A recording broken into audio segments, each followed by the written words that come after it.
Hello friends, तुम्ही आता कधी मुंबई चिपळूण किंवा मुंबई गोवा हायवेला रोडला गेलात तर आता कशेरी घाट हा जो प्रकार होता जुन्या काळात की ज्याला खूप वेळ लागायचा.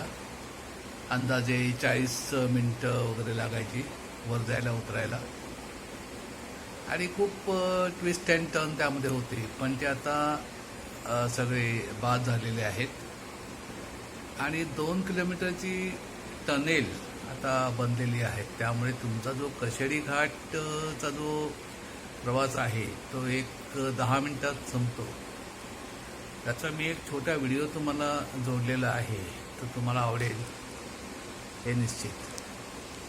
खरंच मुंबई गोवा रस्त्यावर बऱ्याच ठिकाणी खूप छान रस्त्याची कामं झालेली आहेत आणि प्रवास खरंच सुखकर आणि अतिशय चांगला होतो, कारण बहुतेक ठिकाणी सिमेंटचे रस्ते बांधलेले आहेत. काही ठिकाणी मात्र कदाचित काही काम थांबलं असेल, परंतु हा जो कशेरी घाटचा टनेल आहे हा बघा तुम्हाला नक्की आवडेल.